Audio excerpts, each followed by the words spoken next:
Hello दोस्तों, good morning, नमस्कार। आप सभी का स्वागत है आप सभी के अपने यूट्यूब चैनल परीक्षा की शिक्षा में। आई होप कि आप सभी अच्छे होंगे और आपकी जो तैयारी है बढ़िया तरीके से चल रही है। तो जो बच्चे क्लास में फर्स्ट टाइम है, पहली बार नए हैं, उन सभी को बता दिया जाएगा हमारे चैनल पर आपकी बीएड परीक्षा 2024 की आपको तैयारी रेगुलर बेसिस पे करवाई जाती है। जिसे भी तैयारी पूरी करनी है, कंप्लीट करनी है, चैनल को सब्सक्राइब करके हमारे साथ जुड़ जाइए और उसके बगल में जो बेल आइकन है उसको ऑन कर लेंगे, ठीक है। और जो क्लासेस है बीएड के साथ साथ जो आपके डीलर वाले छात्र हैं उनके लिए भी इंपॉर्टेंट है, तो वो लोग भी जो है क्लास को पूरा अटेंड करेंगे। क्लास का समय देख लीजिए, जीके जीएस की जो क्लासेस आती है सुबह 10 बजे डेली आपको हमारे चैनल पर देखने को मिलती है। रीजनिंग की जो क्लास है आपको दोपहर को 1 बजे देखने को मिलती है। कला की जो क्लास है आपको शाम को 4 बजे देखने को मिलती है। और जो हिंदी की क्लास है आपको शाम को 7 बजे हमारे चैनल पर देखने को मिलती है। तो हमारे क्लासेस का जो शेड्यूल आप सब लोग याद करके रखेंगे, इसी टाइम पर वो क्लासेस से जुड़ना है, अपनी तैयारी को जो है पूरा और कंप्लीट करना है, ठीक है। बाकी अगर आपका कोई डाउट है, कोई क्वेश्चन है, कोई क्वेरी है, तो आप हमें आके इंस्टाग्राम पर पूछ सकते हैं। परीक्षा की शिक्षा का हमारे इंस्टाग्राम का पेज है, नीचे डिस्क्रिप्शन में इसका लिंक मिल जाएगा साथियों, ठीक है।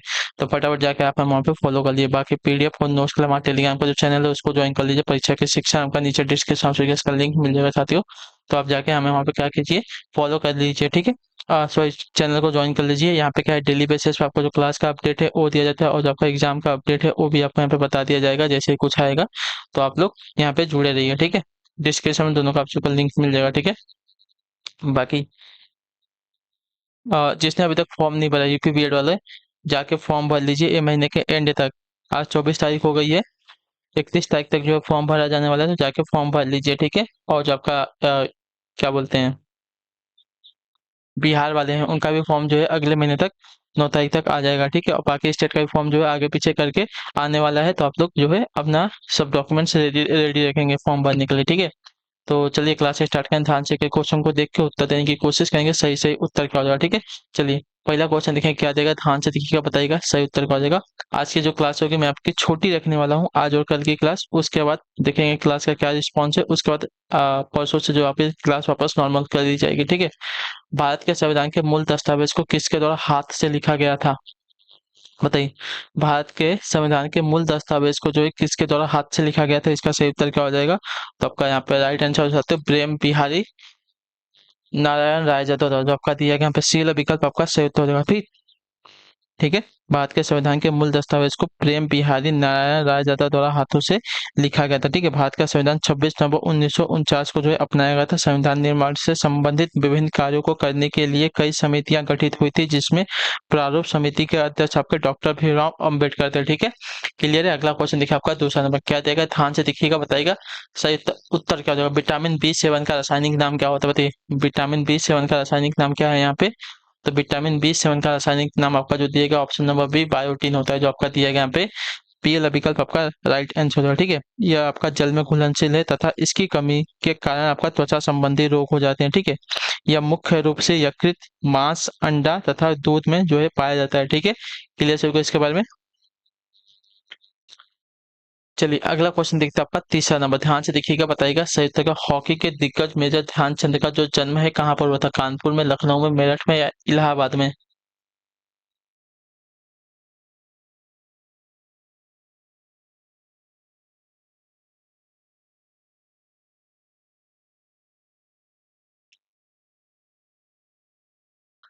हॉकी के दिग्गज मेजर ध्यानचंद का जन्म कहाँ हुआ था, तो आपका राइट आंसर यहाँ पे हो जाएगा साथियों इलाहाबाद में। जो आपका दिया गया डी ऑप्शन आपका यहाँ पे सही उत्तर हो जाएगा, ठीक है। मेजर ध्यानचंद का जन्म इलाहाबाद में हुआ था। इन्हें हॉकी का जादूगर भी कहा जाता था। इनके जन्म दिवस 29 अगस्त को जो है राष्ट्रीय खेल दिवस के रूप में जो है मनाया जाता है, ठीक है।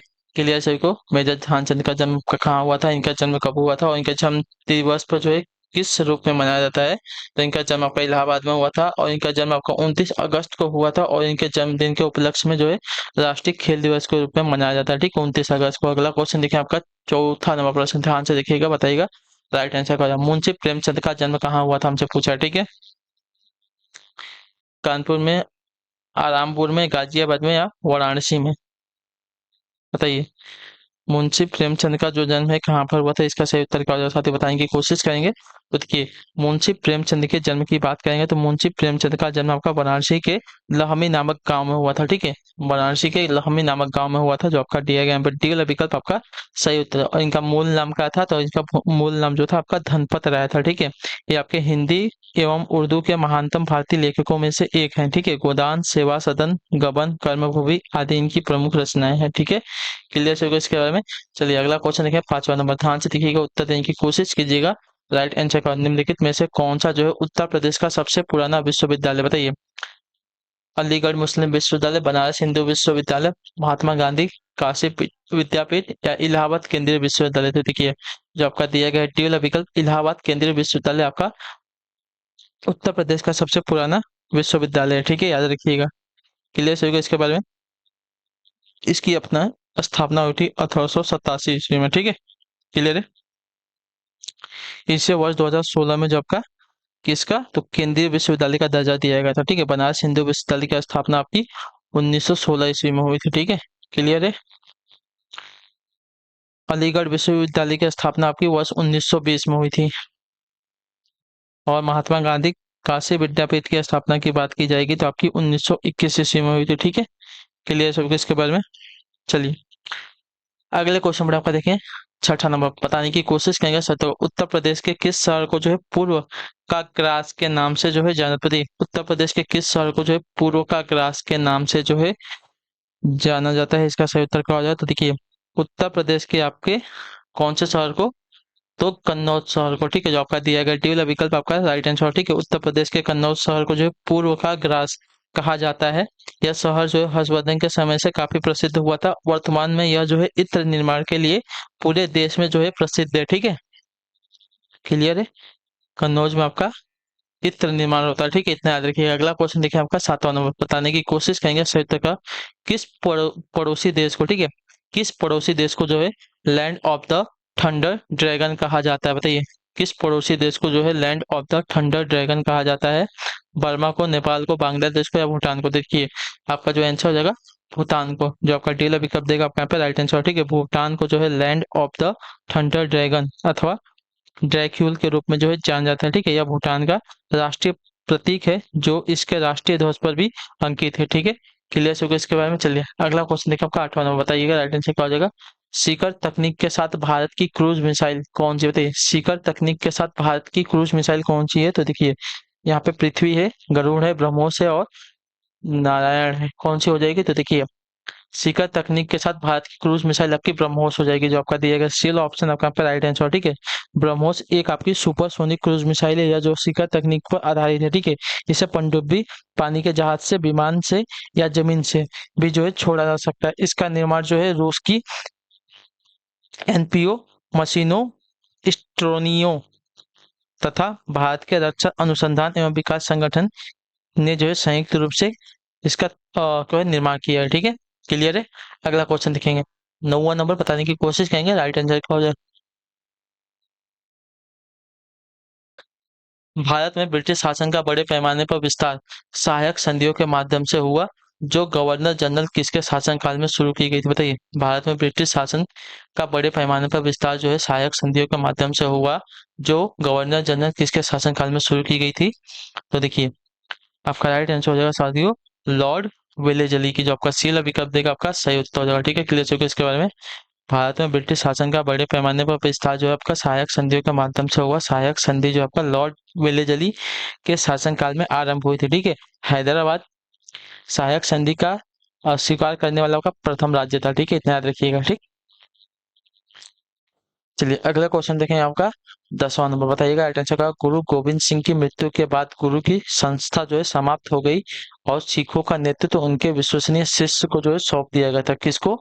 इसका सही उत्तर क्या हो जाएगा, तो देखिए, का राइट आंसर यहाँ पे हो जाएगा साथियों बंदा बहादुर, जो आपका दिया गया बी वाला विकल्प आपका राइट आंसर हो जाएगा। ठीक है, क्लियर से होगा इसके बारे में।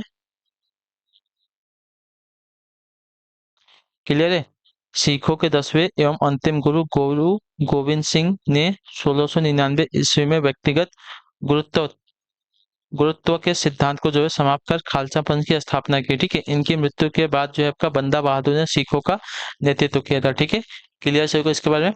चलिए अगला क्वेश्चन देखिए आपका 11 नंबर बताइएगा राइट आंसर करो। रविन्द्रनाथ टैगोर ने अपनी नाइटहुड की उपाधि किसके विरोध में जो है छोड़ दी है? बताइए। रविन्द्रनाथ टैगोर ने अपनी नाइटहुड की उपाधि जो है किसके विरोध में छोड़ दी थी? तो देखिए आपका राइट आंसर यहाँ पे हो जाएगा साथियों, जलियांवाला बाग नरसंहार के विरोध में जो आपका दिया गया यहाँ पे बी वाला विकल्प आपका सही था। ठीक है, पंजाब में 13 अप्रैल 1919 को हुए जलियांवाला बाग हत्याकांड के विरोध में रविन्द्रनाथ टैगोर ने नाइटहुड की उपाधि को वापस कर दी थी। ठीक है, यह उपाधि उन्हें ब्रिटिश प्रशासन द्वारा दी गई थी। ठीक है, क्लियर सब इसके बारे में। चलिए अगला क्वेश्चन देखते हैं आपका 12 नंबर बताइएगा राइट आंसर करो। गोदावरी नदी का उद्गम स्थल किस राज्य में होता है? बताइए। गोदावरी नदी का उद्गम स्थल किस राज्य से होता है? तो देखिए गोदावरी नदी का उद्गम स्थल आपका देखिए किस, तो आपका राइट आंसर हो जाता है महाराष्ट्र राज्य से होता है, जो आपका दिया गया यहाँ पे सी विकल्प आपका सही उत्तर हो जाएगा। ठीक है, गोदावरी नदी का उद्गम आपका पश्चिमी घाट में त्र्यंबकेश्वर पहाड़ी महाराष्ट्र से हुआ है। ठीक है, यह दक्षिण भारत की सबसे लंबी नदी है जो महाराष्ट्र, तेलंगाना, आंध्र प्रदेश से बहती हुई बंगाल की खाड़ी में गिरती है। ठीक है, इसे जो आपका देखिए दक्षिणी गंगा भी कहते हैं। ठीक, क्लियर है। अगला क्वेश्चन 13 नंबर बताइएगा राइट आंसर क्या हो जाएगा। भारत की सबसे बड़ी मीठे पानी की झील कौन सी? बताइए। भारत की सबसे बड़ी मीठे पानी की झील की बात कर रहा है कौन सी? तो देखिए भारत की सबसे बड़ी मीठे पानी की झील आपकी यहाँ पे दी गई है उलर झील है, जो आपका डी ऑप्शन देगा आपका राइट आंसर है। ठीक है, यह जम्मू कश्मीर राज्य में नदी पर बनी गोखुर झील है। तुलबुल परियोजना उलर झील पर स्थित है। ठीक है, अगला क्वेश्चन 14 नंबर क्वेश्चन ध्यान से देखिएगा बताइएगा राइट आंसर। भारतीय संविधान में कानून बनाने की निर्धारित प्रक्रिया काफी हद तक किसके संविधान द्वारा प्रभावित है? बताइए। भारतीय संविधान में कानून बनाने की निर्धारित प्रक्रिया काफी हद तक किसके संविधान द्वारा प्रभावित है? तो आपका राइट आंसर यहाँ पे हो जाएगा साथियों जापान के संविधान से, जो आपका दिया गया यहाँ पे सी वाला विकल्प आपका सही उत्तर होगा। ठीक है, क्लियर सभी को इसके बारे में, क्योंकि भारतीय संविधान में विधि द्वारा स्थापित प्रक्रिया का प्रावधान जापान से ही लिया गया है। ठीक है, क्लियर है सभी को। अगला क्वेश्चन देखते हैं आपका 15 नंबर ध्यान से देखिएगा उत्तर दीजिएगा। शिक्षा का अधिकार यानी कि आरटीई अधिनियम किस वर्ष में भारत की संसद द्वारा अधिनियमित किया गया था? बताइए। आरटीई अधिनियम जो है किस वर्ष भारत की संसद द्वारा अधिनियमित किया गया था? तो आपका राइट आंसर यहाँ पे हो जाएगा वर्ष 2009 में, जो आपका दिया गया यहाँ पे डी विकल्प आपका राइट आंसर है। ठीक है, शिक्षा का अधिकार अधिनियम वर्ष 2009 में भारत की संसद द्वारा अधिनियमित किया गया था। इसके अंतर्गत 86वें संविधान संशोधन द्वारा 6 से 14 वर्ष के प्रत्येक बच्चों के लिए निःशुल्क एवं अनिवार्य शिक्षा प्रदान करने का जो है प्रावधान किया गया है। ठीक है, क्लियर सभी को। अगला क्वेश्चन 16 नंबर ध्यान से देखिएगा बताइएगा राइट आंसर का। महाराज सवाई जयसिंह यानी कि जयसिंह द्वितीय ने रिक्त स्थान में एक खगोलीय वेधशाला की स्थापना की थी। कहाँ पर बताइए? उज्जैन में, शिमला में, भरतपुर में या जोधपुर में? तो देखिए इसका राइट आंसर आपका हो जाएगा महाराज सवाई जयसिंह यानी कि जयसिंह द्वितीय ने आपका जैन उज्जैन में, ठीक है, उज्जैन में एक खगोलीय वेधशाला की स्थापना की थी। ठीक है, इसके अलावा इन्होंने जो आपकी देखिए काशी यानी कि बनारस में, मथुरा एवं जयपुर में एक खगोलीय वेधशालाओं का जो है निर्माण करवाया था। ठीक है, ये आपके आमेर के कच्छवाह वंश के शासक थे। ठीक है, क्लियर सभी को। चलिए अगले क्वेश्चन बढ़ेंगे, ध्यान से देखेंगे क्या देगा बताएंगे की कोशिश करेंगे आपका 17 नंबर क्वेश्चन। ठीक है, निम्नलिखित भारतीय राज्यों में से किसमें से कर्क रेखा नहीं गुजरती? बताइए निम्नलिखित भारतीय राज्यों में से किसमें से आपकी जो है कर्क रेखा नहीं गुजरती है? तो देखिए कर्क रेखा जो है उत्तर प्रदेश राज्य से होकर नहीं गुजरती है, इतना याद रखिएगा। ठीक है, जो आपका दिएगा डी वाला विकल्प आपका राइट आंसर हो जाएगा। ठीक है, देखिए कर्क रेखा 22.5 डिग्री उत्तरी अक्षांश रेखा है, जो भारत के 8 राज्यों गुजरात, राजस्थान, मध्य प्रदेश, छत्तीसगढ़, झारखंड, पश्चिम बंगाल, त्रिपुरा व मिजोरम से होकर गुजरती है। ठीक है, क्लियर से होगा। इसके बाद उत्तर प्रदेश से होकर नहीं गुजरती है। अगला क्वेश्चन देखिए आपका 18 नंबर बताइएगा आंसर क्या हो जाएगा। भारत की संविधान सभा की संघ समिति के अध्यक्ष कौन? बताइए भारत की संविधान सभा के संघ शक्ति समिति के अध्यक्ष कौन थे? तो आपका राइट आंसर यहाँ पे हो जाएगा साथियों जवाहरलाल नेहरू थे, जो आपका दिया गया यहाँ पे डी वाला विकल्प आपका सही था। ठीक है, भारत की संविधान सभा की शक्ति समिति के अध्यक्ष आपके जवाहरलाल नेहरू थे, ठीक है। इसके अलावा जवाहरलाल नेहरू जो आपके संघीय संविधान समिति के भी अध्यक्ष थे, ठीक है। क्लियर सभी को इसके बारे में किसके, तो संघ शक्ति समिति के साथ साथ आपके संघीय संविधान समिति के भी अध्यक्ष थे, ठीक है, जवाहरलाल नेहरू, याद रखिएगा। अगला क्वेश्चन देखिए आपका 19 नंबर, ध्यान से देखिएगा, बताइएगा आंसर का। प्राचीन गणित पुस्तक गणित सार संग्रह किसके द्वारा लिखी गई थी, बताइए। प्राचीन गणित पुस्तक गणित सार संग्रह जो है किसके द्वारा लिखी गई थी, इसका सही उत्तर क्या हो जाएगा, तो इसका राइट आंसर आपका हो जाएगा साथियों महावीराचार्य द्वारा लिखी गई थी, ठीक है। जो आपका दिया गया पहला विकल्प आपका राइट आंसर हो जाएगा, ठीक है। प्राचीन गणित पुस्तक गणित सार संग्रह जो आपकी महावीराचार्य द्वारा हाथों से मतलब लिखी गई थी, ठीक है। क्लियर सभी को इसके बारे में। ये राष्ट्रकूट नरेश अमोघ वर्ष के दरबारी थे, ठीक है, महावीराचार्य। अगला क्वेश्चन देखिए आपका 20 नंबर, ध्यान से देखिएगा, उत्तर दीजिएगा राइट आंसर का। हिमालय का तीसरा सबसे बड़ा शिखर कौन सा, बताइए। हिमालय का सबसे बड़ा तीसरा शिखर कौन सा है, तो देखिए हिमालय का सबसे बड़ा तीसरा शिखर की बात की जाएगी तो आपका जो दिया गया है कौन सा वाला, माउंट कंचनजंगा है, ठीक है। जो आपका डी वाला विकल्प देगा आपका राइट आंसर। हिमालय का तीसरा सबसे ऊंचा शिखर आपका कंचनजंगा, जिसकी ऊंचाई कितनी है, 8600 मीटर है, ठीक है। यह सिक्किम से उत्तर पश्चिम भाग में भारत नेपाल की सीमा पर स्थित है, ठीक है, याद रखिएगा। हिमालय के प्रथम तथा द्वितीय सबसे बड़े पर्वत क्रमशः आपका देखिए माउंट एवरेस्ट तथा गॉडविन ऑस्टिन है, ठीक है, यानी कि K2 है, जिनकी ऊंचाई क्रमशः देखिए, यानी कि इसकी ऊंचाई एवरेस्ट की ऊंचाई आपकी 8,848 मीटर है तथा आपकी K2 यानी कि गॉडविन ऑस्टिन की ऊंचाई जो आपकी देखिए 8,611 मीटर, ठीक है। माउंट एवरेस्ट विश्व का सबसे ऊंचा पर्वत है, ठीक है, याद रखिएगा। अगला क्वेश्चन देखिए आपका 21 नंबर, ध्यान से देखिएगा, बताइएगा राइट आंसर का। उत्तर प्रदेश का राजकीय पुष्प कौन सा, बताइए। उत्तर प्रदेश का राजकीय पुष्प कौन सा है, तो उत्तर प्रदेश का राजकीय पुष्प अगर देखने जाएंगे साथियों तो आपका यहाँ पे जो दिया गया है कौन सा, पलाश है, ठीक है। जो आपका दिया गया यहाँ पे डी वाला विकल्प आपका सही, तो ठीक है। 4 जनवरी 2011 से उत्तर प्रदेश का राजकीय पुष्प आपका पलाश अथवा टेसु है, ठीक है। क्लियर से होगा इसके बारे में। चलिए अगले क्वेश्चन में आपका 22 नंबर, 22 नंबर बताइएगा आंसर का। मनुष्यों में पित्त का उत्पादन किस अंग में होता है, बताइए। मनुष्यों में पित्त का उत्पादन जो है किस अंग से होता है, तो देखिए मनुष्यों में पित्त का उत्पादन जो है आपका यकृत यानी कि जिगर से होता है। तो जो आपका दिएगा सी वाला ऑप्शन आपका यहाँ पे सही उत्तर हो जाएगा, ठीक है। जो पित्ताशय में एकमात्र जो पित्ताशय में एकत्र होता रहता है, ठीक है, क्लियर याद रखिएगा। मनुष्य में पित्त का उत्पादन आपका यकृत यानी कि जिगर द्वारा होता है, जो कि पित्ताशय में एकत्र होता है, ठीक है। यह पीले रंग का क्षारीय द्रव्य होता है जो पाचन में सहायक होता है, ठीक है, तथा भोजन के साथ आए हानिकारक जीवाणुओं को जो है नष्ट करता है, ठीक है। अगला क्वेश्चन देखिए आपका 23 नंबर, ध्यान से देखिएगा, बताइएगा राइट आंसर का। राष्ट्रीय मानवाधिकार आयोग भारत में कब स्थापित हुआ था, बताइए। राष्ट्रीय मानवाधिकार आयोग जो है भारत में कब स्थापित हुआ था, तो राष्ट्रीय मानवाधिकार भारत में आपका स्थापित हुआ था साथियों 1993 ईस्वी में। जो आपका दिया गया सी वाला विकल्प आपका सही उत्तर होगा, ठीक है, क्लियर है। इसके अध्यक्ष जो आपके इसके अध्यक्ष सहित आपके 9 सदस्य होते हैं, ठीक है। राष्ट्रीय मानवाधिकार आयोग के अध्यक्ष आपके सर्वोच्च न्यायालय के पूर्व न्यायाधीश होते हैं तथा इनके कार्यकाल आपके देखिए 5 वर्ष तथा 70 वर्ष की आयु जो भी पहले होता है वहां तक होता है, ठीक है, क्लियर सभी को इसके बारे में। 5 वर्ष खत्म हो गया उनका तो 5 वर्ष, या तो 70 वर्ष पूरा 5 वर्ष पहले पूरा होने के पहले अगर 70 वर्ष के अगर वो हो गए तो भी उनका कार्यकाल जो है समाप्त हो जाता है, ठीक है। अगला क्वेश्चन देखिए 24 नंबर, ध्यान से देखिएगा, बताइएगा आंसर का। निम्नलिखित रोगों में से कौन सा रोग जो आपका फफूंद यानी कि फंगस के कारण होता है, बताइए। फंगस के कारण होने वाला रोग यहाँ पे कौन सा हो जाएगा, तो दिया गया है दांत। जो आपका दिया गया डी वाला विकल्प आपका राइट आंसर हो जाएगा, ठीक है। फफूंद फंगस से होने वाला रोग आपका यहाँ पे दांत है। यह रोग आपका ट्राइकोफाइटॉन लेरुकोमस नामक कवक से फैलता है, ठीक है। यह एक संक्रामक रोग है, इसमें आपका त्वचा पर लाल रंग के गोले जो है पड़े जाते हैं, ठीक है, क्लियर होगा इसके बारे में। चलिए अगला क्वेश्चन, आखिरी क्वेश्चन, ध्यान से देखिएगा, बताइएगा राइट आंसर क्या हो जाएगा, ठीक है। आज के लिए आपका 25 ही क्वेश्चन रहेगा, ठीक है, ज्यादा बड़ी क्लास नहीं करेंगे। तबीयत भी ठीक नहीं है और क्लासेस भी देख के क्लास का जो रूप रंग देख के मेरा दिमाग जो है खराब हो गया, ठीक है। रिक्त स्थान विनिमय दर देशी मुद्रा के रूप में विदेशी मुद्रा की एक नई इकाई की कीमत है, बताइए।